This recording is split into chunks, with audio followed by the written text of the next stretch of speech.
அனைவருக்கும் வணக்கம். திருவில்லிபுத்தூர் ஆண்டாள் சன்னதியில் வழிபடுவதற்காக சென்ற இசைஞானி இளையராஜா அவர்கள் அவமரியாதை செய்யப்பட்டார், அங்கிருந்த பட்டர்களால் அவர் வெளியே அனுப்பப்பட்டார் அப்படிங்கிற செய்தி இன்னைக்கு சமூக வலைதளங்களை ஆக்கிரமித்திருக்கிறது.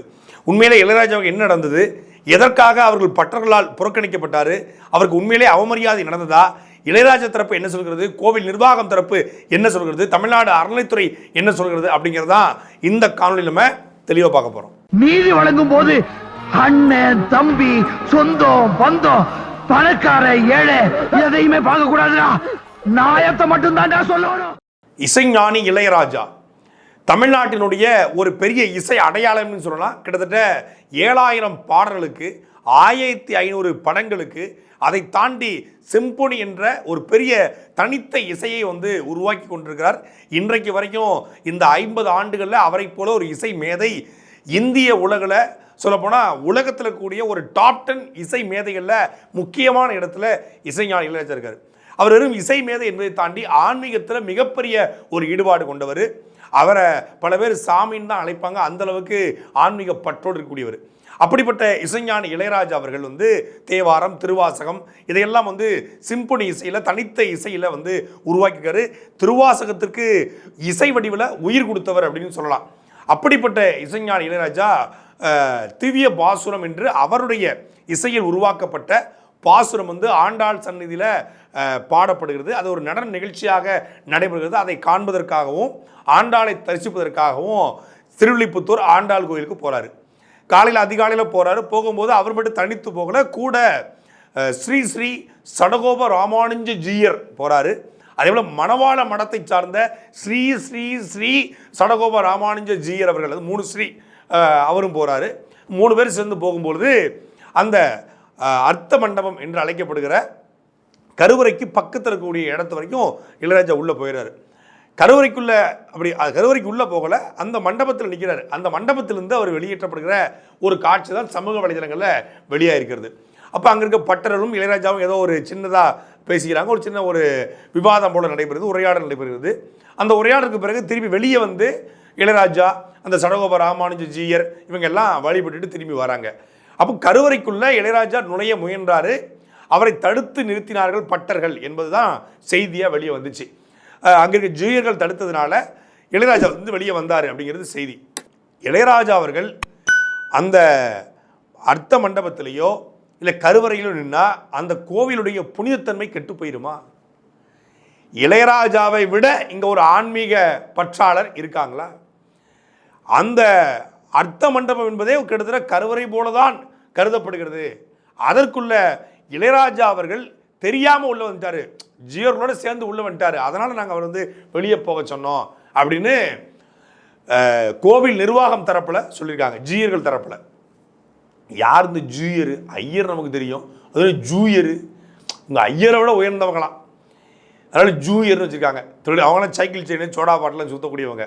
ஏற்கனவே ஆண்டாள் குறித்து தமிழாற்று படையில் கவிப்பேரசு வைரமுத்து அவர்கள் ஒரு கட்டுரை வெளியிட்டார். ஒரு தமிழாற்று படைங்கிறது பல்வேறு தமிழ் ஆளுமைகள், தமிழுக்காக உழைத்த இந்த 1000 ஆண்டுகள் இருக்கக்கூடிய மேதைகளை, அதில் பெரியார் தவிர்த்துட்டு மேதைகளை அவர் ஒரு கட்டுரையாக படிச்சிருப்பார்.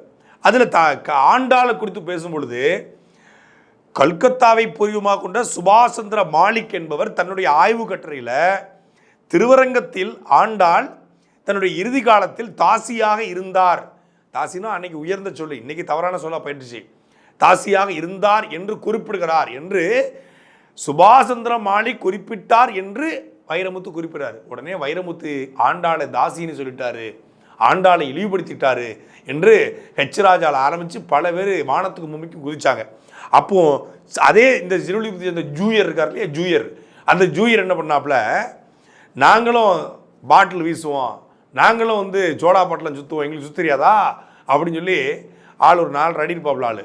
வைரமுத்து கிட்டத்தட்ட 6.2, இவர் சோடா பாட்டில் வைரமுத்து மேலே வீசுவோன்னு சொல்லி சொன்னாப்புல அந்த நேரத்தில். அப்படிப்பட்ட அந்த ஜூயர்கள் தான் இந்த திருவில்லிபுத்தூர் ஜூயர்கள். அந்த ஜூயர்கள் இப்போ இளையராஜா அவர்களே அவமதித்தார்கள் அப்படிங்கிற ஒரு செய்தி பரவி இருக்கிறது. இளையராஜா அவர்கள் இந்த மண்டபத்துக்குள்ளே நுழையலை அப்படிங்கிறதெல்லாம் தாண்டி இந்த அர்த்த மண்டபத்துக்குள்ள, இந்த கருவறைக்குள்ள மடாதிபதிகள் பட்டர்கள் மட்டும்தான் உள்ள நுழைவதற்கு விதி இருக்கிறது, வேற யாரும் உள்ளே நுழைவதற்கு விதி கிடையாது அப்படின்னு சொல்லி அறநிலையத்துறை சார்பில் சொல்லப்படுது. தமிழ்நாடு அறநிலைத்துறையில் இன்னைக்கு திராவிட மாடல் அரசு ஆட்சிக்கு வந்த பிறகு அனைத்து சாதியும் அர்ச்சகராகலாம் அப்படிங்கிற சட்டத்தை கொண்டு வந்துட்டாங்க. அனைத்து சாதியும் அர்ச்சகர் ஆகலாம் என்கிற சட்டம் ஜீவோவாக போட்ட பிறகு அதனை ஜூயர் மட்டும்தான் போகலாம், பட்டர் மட்டும்தான் போகலாம், மடாதிபதி மட்டும்தான் போகலாம். அறநிலைத்துறையின் கட்டுப்பாட்டுல திருவள்ளுவர் கோயில் இருக்கு, இல்லை தனித்த ஏதாவது முதலாளிகளின் கட்டுப்பாட்டில் இருக்கா? அறநிலைத்துறையின் கட்டுப்பாட்டில் இருக்கக்கூடிய திருவள்ளுவர் கோயிலில் இளையராஜா கருவறைக்குள்ள போனதுனால என்ன கெட்டு போயிருங்கிற, அது என்ன விதி? அந்த விதி தான் சனாதனம். சனாதனத்தை ஒழிப்புன்னு சொல்ற திராவிட மாடல் அரசு சாதிய அடக்குமுறைக்கு ஒடுக்குமுறைக்கு சாதிய படிநிலைகளுக்கு எதிரான கோட்பாட்டை கொண்டவர்கள் நாங்கள் என்று பேசுகிற திராவிட மாடல் அரசு, சாதிய தீண்டாமைகளுக்கு எதிராக செயல்படுகிறோம் என்று பேசுகிற திராவிட மாடல் அரசு, பெரியார் அண்ணா கலைஞர் வெளிவந்தவர்கள் நாங்கள் என்று பெருமையோடு பேசுகிற திராவிட மாடல் அரசு, தொட்டால் தீட்டு பார்த்தால் தீட்டு என்ற முறையை ஒழித்து எல்லோருக்கும் எல்லாம் என்கிற சமூக நீதி கோட்பாட்டை பேசுகிற சமத்துவத்தை பேசுகிற திராவிட மாடல் அரசு, இளையராஜா அந்த கோவிலுக்குள்ள போனா என்ன கெட்டு போயிடும்? தீட்டுப்பட்டுருமா? கோவில் அழுக்காயிருமா? இளையராஜா உள்ள போனனால அது அங்கே ஆண்டாள் கோச்சிக்க போறாங்களா? ஆண்டாள் இன்றைக்கு கண்ணீர் வடித்திருப்பாள். தன்னுடைய பிள்ளை தன் மகன் உள்ளே வர முடியவில்லையே என்று ஆண்டாள் கண்ணீர் சிந்திருப்பா. இளையராஜாவை விட ஆண்டாளை பெருமைப்படுத்தக்கூடியவர்கள், இளையராஜாவை விட ஆன்மீகத்தை பெருமைப்படுத்தக்கூடியவர், இளையராஜாவை விட தமிழை பெருமைப்படுத்தக்கூடியவர், இளையராஜாவை விட இந்த இந்து மதத்தை சைவ மார்க்கத்தை பெருமைப்படுத்தக்கூடியவர் தமிழ்நாட்டில் யாராவது இருக்காங்களா?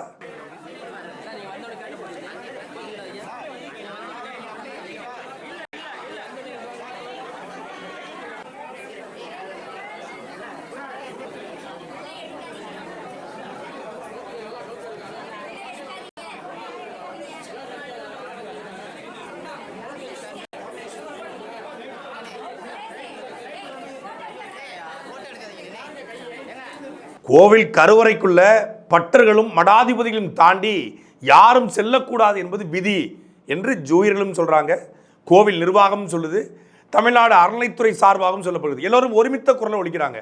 இந்த விதியை உருவாக்கினவன் யாரு? இந்த கோவிலை கட்டியவர்களா? கோவில் கிட்டத்தட்ட 1500 ஆண்டுக்கு முன்பு வல்லப பாண்டியங்கிற மன்னரால் கட்டப்பட்டது. கட்டிய பாண்டிய மன்னன் தமிழன். இந்த கோவில் ஆண்டாளுக்காக கட்டப்பட்டது. ஆண்டாளும் தமிழச்சி, அவள் பாடிய பாசுரங்களும் தமிழ் பாடல்கள். கட்டியவன் தமிழ, கட்டப்பட்டது தமிழனுக்காக, உள்ளே வழிபடுகிற தெய்வமும் தமிழ் தெய்வம். போன இளையராஜா தமிழன். இதில் என்ன விதி இருக்கிறது? இந்த விதியை உருவாக்கணும் யாரு? ஒன்றை உருவாக்குவன் தான் கடவுள் என்றால் இசையை உருவாக்கல இளையராஜா இசை கடவுள் தான். இசைக்கடவுளான இளையராஜாவுக்கே ஒரு விதி தடுக்கும் அப்படின்னா அந்த விதியை உடைப்பதை போல ஆகச்சிறந்த பணி எதிர்க்க முடியாது. இனி இந்த ஆலய நுழைவு போராட்டம், ஆலயத்துக்குள்ள போராட்டம் அதெல்லாம் தேவையில்லை. ஆலய மீட்பு போராட்டம், ஆலயத்துக்குள் இருப்பவர்களை விதி போட்டு இளையராஜா போன்ற தமிழர்களை தடுப்பவர்களை வெளியேற்றும் போராட்டம் தான் இங்க தேவை.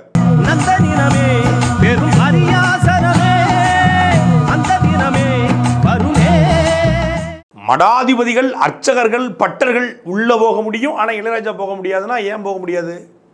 இளையராஜா எதுல குறைஞ்சவர்? புகழ்ல குறைஞ்சவரா? பெருமையில குறைஞ்சவரா? செல்வத்தில் குறைஞ்சவரா? பொருளாதாரத்தில் குறைஞ்சவரா? ராஜ்யசபா எம்பியாவும் இருக்காரு, அதிகாரத்திலும் இருக்காரு. அப்ப எதுல குறைஞ்சவர்? எதுல குறைஞ்சவர் அப்படின்னு அவங்க அந்த கருவறைக்குள்ள அர்த்த மண்டபத்துக்குள்ள நுழையக்கூடாதுன்னு சொல்றாங்கன்னா, ராம்நாத் கோவிந்த் அவர்களை ஒரிசாவிலுடைய பூரி ஜெகநாதர் ஆலயத்துக்குள்ள ஏன் நுழையக்கூடாதுன்னு சொன்னாங்களோ அப்படித்தான் இளையராஜாவையும் நுழையக்கூடாதுன்னு சொல்றாங்க.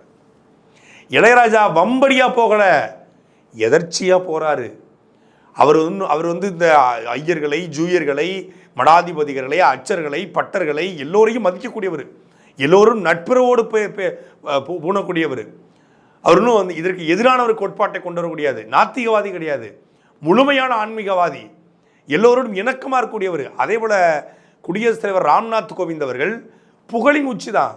குடியரசுத் தலைவர், இந்தியாவினுடைய குடிமகன், ஃபர்ஸ்ட் சிட்டிசன் ஆஃப் இந்தியா. அவர் பூரி ஜெகநாதர் கோயிலில் நுழைய முடியல, 3 காவலர்களை தடுத்து நிறுத்துறாங்க. அவரையும் அவருடைய மனைவியும். குடியரசுத் தலைவர் ஆன உடனே, அந்த பதவி பெற்ற உடனே தரிசிக்க போனார். குடியரசுத் தலைவர் ராம்நாத் கோவிந்த் மட்டுமல்ல, இன்றைக்கு குடியரசில் வரக்கூடிய திரௌபதி முர்மு டெல்லியில் இருக்கக்கூடிய அதே போல் ஜெகநாதர் கோவிலில் கருவறைக்கு வெளியே ஒரு கம்பு வச்சு தடுக்கப்பட்டு அவங்க சாமி கும்பிட்ட புகைப்படம் வெளியானது. அதே கோவிலில் பாஜகவுடைய மத்திய அமைச்சர்களாக இருக்கக்கூடிய அஸ்வினி வைஷ்ணவ், தர்மேந்திர பிரதான் என்கிற 2 அமைச்சர்கள் அதே டெல்லியில் இருக்கக்கூடிய ஜெகநாதர் கோவிலில் திரௌபதி முர்மு அவர்கள் வழிபட்ட அதே கோவிலில் கருவறைக்கு உள்ளே நின்று எடுத்த புகைப்படங்கள் வெளியே வந்துச்சு. அஸ்வினி வைஷ்ணவுக்கும் தர்மேந்திர பிரதானுக்கும் இருப்பது திரௌபதி முர்முட்ட எண்ணெய் இல்லை, குடியரசுத் ராம்நாத் கோவிந்த எண்ணெய் இல்லை, இளையராஜா எண்ணெய் இல்லைன்னா பூநூல் இல்லை. ஒரு நூல் இடைவெளி தான். அந்த நூல் இடைவெளியில் இளையராஜா கருவறைக்குள்ளே போக முடியல, ஒரு நூல் இடைவெளியில் ராம்நாத் கோவிந்த் உள்ளே போக முடியல. அந்த நூல் தான் இங்கே இருக்கக்கூடிய சனாதனம் என்கிற பெயரில் கட்டப்பட்டிருக்கிற நூல், வர்ணாசிரமம் என்கிற கோட்பாடு கட்டப்பட்டிருக்கிற நூல். அவங்கெல்லாம் ஐயர், இவர் பர ஐயர். அதான் பிரச்சனை. சொல்லப்போனால் இவர் கூடுறவர் பர ஐயர், சாதா ஐயர் கிடையாது, இவர் ஸ்பெஷலு. இவங்களை விட அவர் கூடினவர் உள் சொல்ல போனா. ஆனால் அடுக்கில் அவர் கீழே போயிடுறாரு. எந்த அடுக்கில்? வர்ணாசிரம கோட்பாட்டு அடுக்கில் கீழே போயிடுறாரு. ஆனால் தமிழ் சமூகத்துடைய அடுக்கில் அவர் மேலே இருக்கார். அவர்கிட்ட இருந்தாங்க எல்லாமே உருவாயிருக்கு. ஆரிய ஆதிக்கத்திலிருந்து தமிழர்களை மீட்டெடுத்தது திராவிடம், பார்ப்பனிய ஆதிக்கத்திலிருந்து தமிழர்களை மீட்டெடுத்தது திராவிடம், ஆரியத்துக்கும் திராவிடக்குமான போர் அப்படின்லாம் சொல்லி உருட்டிட்டு திராவிட இயக்கங்கள் தோன்றி, பார்ப்பனர் அல்லாத இயக்கங்கள் தோன்றி, பார்ப்பன அடக்குமுறை ஒடுக்குமுறைக்கு எதிரான இயக்கங்கள் தோன்றி 100 வருஷம் ஆச்சு. பார்ப்பனிய எதிர்ப்பிலிருந்து, ஆரிய எதிர்ப்பிலிருந்து திராவிடம் பேசியவர்கள் ஆட்சிக்கு வந்து 70 வருஷம் ஆச்சு. இன்னைக்கு அந்த ஆட்சி நடந்து கொண்டிருக்கிறது. அனைத்து சாதியும் அர்ச்சகர் ஆகலாம்ங்கிற சட்டம் போட்ட அரசு அனைத்து சாதியும் கருவறைக்குள்ள போனால் என்ன தீட்டு, என்ன கெட்டு போயிடும்? திருவில்லிபுத்தூர் ஜீயர் சொல்றாங்க, பட்டர்கள் சொல்றாங்க, அர்ச்சகர்கள் சொல்றாங்கன்னா இளையராஜாவை விட இங்க யாருங்க உயர்ந்தவர்? அவர் தான் உயர்ந்தவர். அவர் கருவறைக்குள் போவதனால் அந்த கோவில் பெருமை அடைகிறது, ஆண்டாள் பெருமை அடைகிறாள், திருவில்லிபுத்தூர் கோவில் பெருமை அடைகிறது என்று அறநிலைத்துறை பேசிக்கணுமா? அது கோவிலுடைய விதி. அர்ச்சகர்களும் மடாதிபதிகள் மட்டுமே அங்கே செல்ல முடியும். அதனால் இளையராஜா சொல்லியிருக்காங்க அனுமதி இல்லைன்னு சொன்னால் அது என்ன மாதிரியான ஆன்மீகம்? இளையராஜா செல்வதற்கு அனுமதி இல்லாத இடம் அது என்ன இடங்கிறேன்? ஐயப்பன் கோயிலுக்குள்ள பெண்கள் போனால் தீட்டாயிரும், திருவில்லிபுத்தூர் கோயிலுக்குள்ள இளையராஜா போனாலும் தீட்டாயிரும்னா அந்த தீட்டு என்ன தீட்டு, இந்த தீட்டு என்ன தீட்டு? அப்போ இன்னும் சாதி இருக்கிறது, இன்னும் அடக்குமுறை இருக்கிறது, இன்னும் சனாதனம் இருக்கிறது, இன்னும் வர்ணாசிரம கோட்பாடு பார்க்கப்படுகிறது என்றால் திராவிட மாடல் அரசு சாதி ஒழித்த, சமூக நீதியை காப்பாற்றிய, சமத்துவத்தை போற்றிய அரசு செய்த சாதனை என்ன? நீங்கள் பேசிய வார்த்தைகள்லாம் வீண் வார்த்தைகள் தானா? நீங்கள் எழுதிய கட்டுரைகள்லாம் வீண் கட்டுரைகள் தானா? நீங்கள் போட்ட சட்டங்கள்லாம் வீண் சட்டங்கள் தானா? இளையராஜாவை அவமதித்த அந்த ஜீயர் மீது தமிழ்நாடு அரசு, திராவிட மாடல் அரசு, பெரியார் அண்ணா கொள்கைகளை பேசுகிறோம் என்று சொல்கிற அரசு வழக்கு பதிவு செய்யுமா? காஞ்சிபுரம் ஜீயர் குறித்து அவதூறாக பேசிவிட்டார் என்பதற்காக திருவரங்கத்தை சார்ந்த நரசிம்ம ஐயர் என்பவரை கைது செய்து புழல் சிறைப்படுத்துகிற அவர் வந்து இந்த மாதிரி பிராமண தோஷம் உருவாயிருச்சு உதயநிதி ஸ்டாலினுக்கும் திமுக குடும்பத்துக்கும், அந்த பிராமண தோஷத்தை கழிக்கணும் அப்படின்னா நீங்கள் வந்து ஜூயருடைய கால கழுவி குடிக்கணும் அப்படின்னு எவனோ சொன்னதை கேட்டு உதயநிதி ஸ்டாலின் வந்து பிராமணரோட கால கழுவி குடித்தாங்க, அது செய்தியில் உண்மைத்தன்மை இல்லை என்று சொல்லி, உண்மைத்தன்மை அது உண்மைக்கு புறம்பான செய்தி என்று சொல்லி காஞ்சிபுரம் ஜீயர் கொடுத்த புகாரின் அடிப்படையில் திருவரங்கத்தை சார்ந்த ஒருத்தரை கைது பண்ணுறாங்க. அதாவது திமுக குடும்பத்தை சார்ந்தவர்கள் காஞ்சிபுரம் ஜீயரோட காலக்கழிவு குடிக்காங்க அப்படின்னு சொல்றது தப்பு. ஆனால் திமுக குடும்பத்தை சார்ந்தவர்கள் யாருகாலையுமே கழுவி குடிக்கல அப்படின்னு சொல்லிட முடியாது. யாருகாலையுமே கழுவி குடிக்கல அப்படின்னு ஏன் சொல்லிட முடியாது அப்படின்னா, அதானி தமிழ்நாட்டுக்குள்ளே வந்து யாரையோ சந்திச்சுட்டு போயிருக்காரு. இன்னைக்கு வரைக்கும் திமுகவுடைய குடும்பம் அதுக்கு வாய் துறக்க மறுக்குது. சபரீசனை சந்திச்சாரா? திமுகவுடைய தலைவர், திமுகவுடைய தமிழ்நாட்டின் முதலமைச்சர் ஸ்டாலினை சந்திச்சாரா? இல்லை உதயநிதி ஸ்டாலினை சந்திச்சாரா? அப்படின்னு தெரியல. அதானிக்கும் உங்களுக்குமான நட்புறவு என்ன? ஏன் அதை பற்றி பேச மறுக்கிறீங்க? ஹிண்டன்பர்க் அறிக்கை கொடுத்த அதானியுடைய 2000 கோடி ஊழல் குறித்து தமிழ்நாடு மின்சாரத்துறையில் 2020-2023 ஆண்டு ஒப்பந்தம் போடுவதற்கு பணம் பரிமாற்றம் நடந்திருக்குங்கிற குற்றச்சாட்டுக்கு இதுவரைக்கும் தமிழ்நாடு அரசு பேசலை. எங்கள் துறை சார்ந்த அமைச்சர் பேசுவார், வாடா வாடா என் ஏரியாவுக்கு வாடா அப்படிங்கிற மாதிரி ஸ்டாலின் கடந்து போகிறாரு. அப்போது திருவில்லிபுத்தூர் காஞ்சிபுரம் ஜீயருடைய காலக்கழிவு குடித்தாங்க அப்படிங்கிறது ஏற்றுக்கொள்ள முடியாது. அதுக்கு வழக்கு பதிவும் செஞ்சுருக்காங்க. ஆனால் அதானி என்ன நட்பு, என்ன உறவு, உங்களுக்குள்ள என்ன இணைப்பு? அது குறித்து ஏன் பேச இருக்கிறீங்க? தமிழ்நாட்டினுடைய இசை அடையாளமாக 84 வயதை கடந்த ஒரு மூத்தவர், ஒரு மிகப்பெரிய ஒரு ஆன்மீக பற்றாளர். அவர் ஒரு ஆன்மீகவாதி, ஒரு ஒரு சமய பற்றோடு இருக்கக்கூடியவர், மிகச்சிறந்த ஒரு சிந்தனைவாதி. அவர் திராவிட மாடல் ஆட்சியில் ஒரு கோவிலுக்குள்ளே போக முடியலை என்றால், அவர் நினைத்த இடத்துல நின்று வழிபட முடியவில்லை என்றால், இவர்கள் தான் நமக்கு ஆலய நுழைவு போராட்டம் நடத்தி சாமி கும்பிட்ற உரிமையை வாங்கி கொடுத்தாங்களாம். இளையராஜாவுக்கு வாங்கி கொடுக்க முடியல 2024. இவங்க 70 வருஷத்துக்கு முன்னாடி உங்களை சாமி கும்பிட்ற உரிமை உங்களுக்கு மறுக்கப்பட்டது, உங்களை தொட்டால் திட்டு பார்த்தால் திட்டு என்றார்கள், நாங்கள் தான் உங்களுக்கு ஆலய நுழைவு நடத்தினோம். என்னத்தை நடத்துனீங்க? வைக்கத்திலே போராடினார் வைக்க போராட்ட வீரர் பெரியாருன்றாங்க. வைக்கத்தில் போராடவே அங்கே இருக்கக்கூடிய மலையாளிகள் அந்த போராட்டத்தில் போய் இவர் கலந்துக்கிட்டார். இப்போது ஜல்லிக்கட்டு போராட்டம் நடைபெறுது, ஜல்லிக்கட்டு போராட்டத்தில் நம்ம கலந்துக்கிறோம். அதுக்காக ஜல்லிக்கட்டு போராட்டத்தை நடத்தியதை நான் தான் சொல்ல முடியுமா? அது தன்னிச்சையான போராட்டம், எல்லாரும் சேர்ந்து போராடிய போராட்டம். அப்படி பெரியாரும் கலந்து கொண்டார். இப்படி பெரியார் கலந்து கொண்டார். பெரியார் ஆலய நுழைவு குறித்து பேசினார், கோவில் நுழைவு குறித்து பேசினார், கோவிலுக்குள்ள நுழைய மறுத்த சமூகங்களை கோவிலுக்குள்ள கூட்டு போனார்னு சொல்கிற இதே ஆட்சியில் தான் இங்கே விழுப்புரத்தில் மேல்பாதியில் திரௌபதி அம்மன் கோவிலில் வழிவிட முடியலை, கரூர் பக்கத்தில் இன்னொரு கோவிலில் வழிவிட முடியலை. இப்படி தமிழ்நாடு முழுக்க 1000 கோவில்களில் பட்டியல் சமூக மக்களும் ஒடுக்கப்பட்ட விளிம்புநிலை மக்களும் கோவிலுக்குள்ள போக முடியாத நிலைமை இருக்கிறது. தனித்தனி கோவில்களுக்கு உருவாயிருக்கிறது. கோவிலுக்கு வெளியே நிற்கணும், இல்லைன்னா தூரமாக நிற்கணும், இல்லை தெருவோரமாக நிற்கணும், அப்படி ஒரு நிலைமை இருக்கிறது.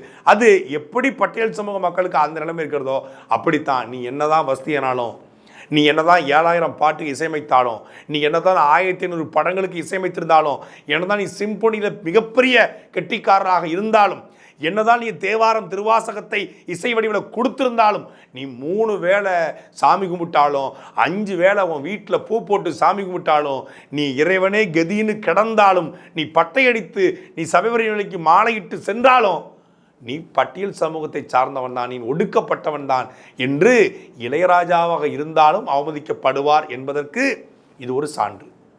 சாட்டை எடுத்து நாட்டை திருத்து, இளம் தலைமுறை தானே நீ வழி